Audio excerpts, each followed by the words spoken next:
जन्मोत्सव मनाया। आप सब ने कथा श्रवण की किस प्रकार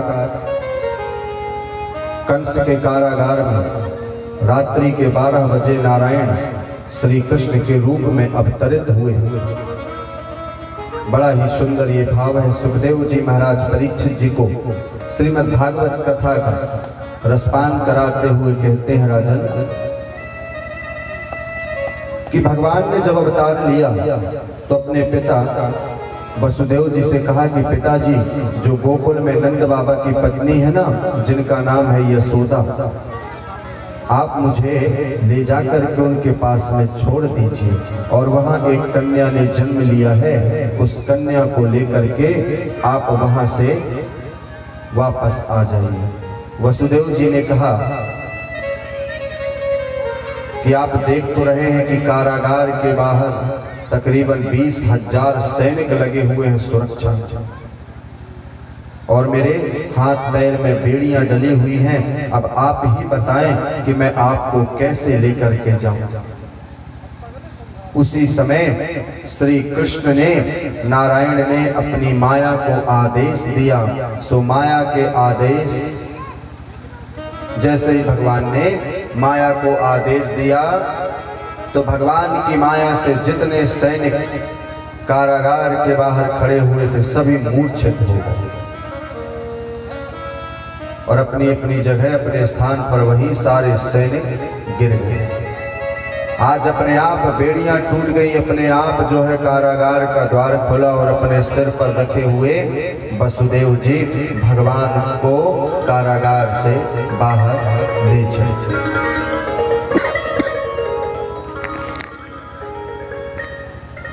अब गोकुल जाना है यमुना जी को पार करके।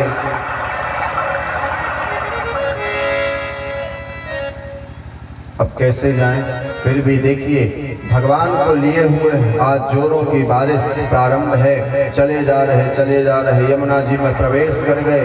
दाढ़ी तक वसुदेव जी की दाढ़ी जो है वो अब यमुना जी में डूबने लगी। तो भगवान को चिंता हुई कि यदि ऐसे ही पिताजी चलते रहे ना तो यमुना जी में डूब जाएंगे।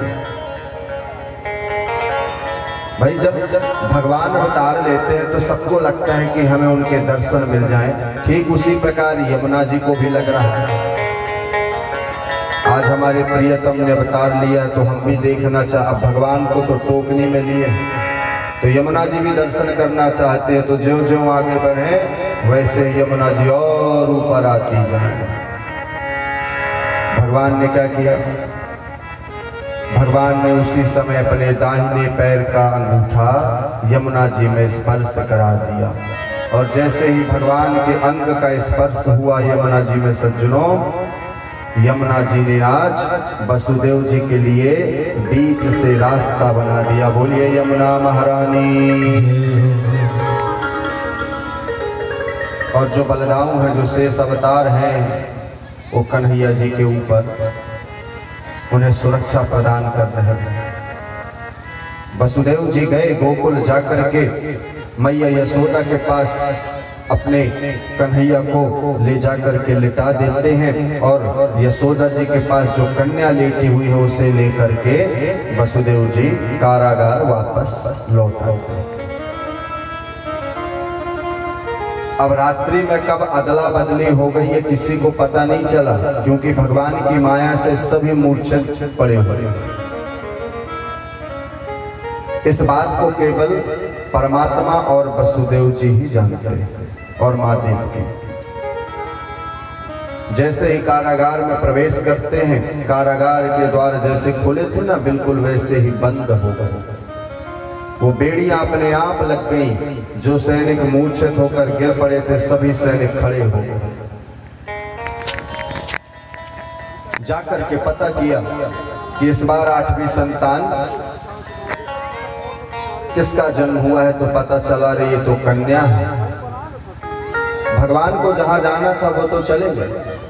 जब पता चला सैनिकों को दौड़े दौड़े गए महाराज कंस के पास। कहते हैं, महाराज इस बार तो कन्या हुई है, अब आपको चिंता करने की आवश्यकता नहीं। अरे एक कन्या आपको भला क्या मारेगी?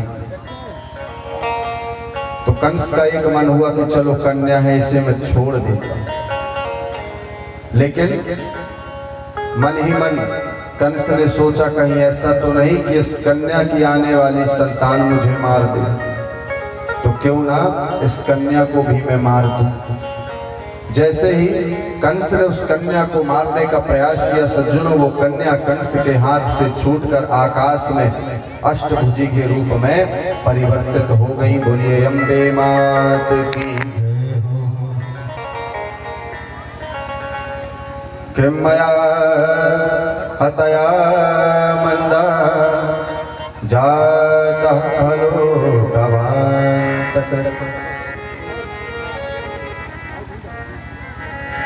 आकाश में दिव्य रूप में परिवर्तित हो गए।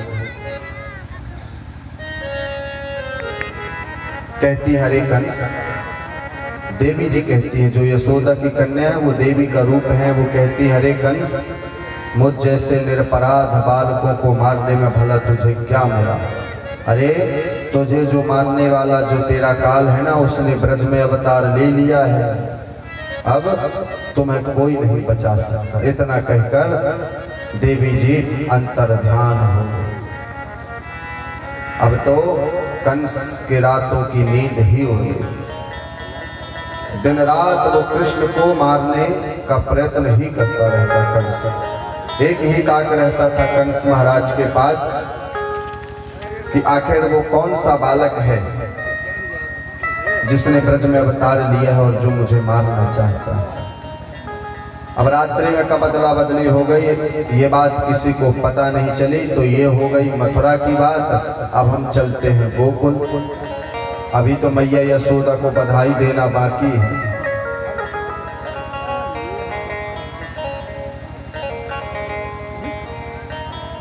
तो ब्रज के राजा हैं नंद बाबा, और नंद बाबा सज्जनों 75 के है गए पर अभी तक लाला नाय भयो। कितने? 75 के है गए पर अभी तक लाला नाय भयो। सो एक दिन नंद बाबा ने कही अपने गुरु जी से कि महाराज जी कोई ऐसा सुंदर अनुष्ठान तो करवाओ सो हमारे यहाँ भी सुंदर से लाला जो है वो आ जाए। तो गुरु जी ने कहा कि हमने नाय कब करी महाराज, आप कराओ तो सही। नंद बाबा की 2 बहनें, एक का नाम नंदा और छोटी का नाम सुनंदा। ये यशोदा जी की ननद है। अब ये भाभी और ननद का प्रेम होता है। जब नंदों को पता चलता है ना कि हमारी भाभी के यहाँ कुछ होने वाला है तो 15 दिन पहले ही से चली जाती हैं। बोलिए यज्ञ नारायण भगवान की जय हो। ये प्रेम की बात है। क्यों जाती हैं? हम अपनी भाभी की सेवा करेंगी तो भाभी खुश हो करके हमें कुछ ना कुछ जरूर देगी, हमारे भैया कुछ ना कुछ हमें जरूर देंगे। ये प्रेम होता है। तो 2 बहनें नंद बाबा की, बड़ी का नाम नंदा और छोटी का नाम सुनंदा। ये दोनों चली गई। बड़ी सेवा करी मैया यशोदा की। क्यों? क्योंकि मैया यशोदा के गले में एक 9 लखा हार पड़ा हुआ है, बड़ा सुंदर हार। बड़ी वाली कहती है हे भगवान हो तो लालिया ही हो, लाला ना हो। लाला हो जाएगा तो कोई दिक्कत नहीं है, लेकिन ये जो 9 लखा हार है ना ये मेरे हाथ से चला जाएगा, ये छोटी वाली को मिल जाएगा। क्योंकि बड़ी कहती थी कि लाली हो और छोटी वाली सुनंदा कहती थी कि लाल ही हो। हे प्रभु हो तो लाल ही हो ताकि ये 9 लखा हार मेरा हो जाए। दोनों आपस में झगड़ा करती है। बड़ी कहती है देख लाल ही होगी, और छोटी वाली कहती है कि देखना कि लाल ही होएगा।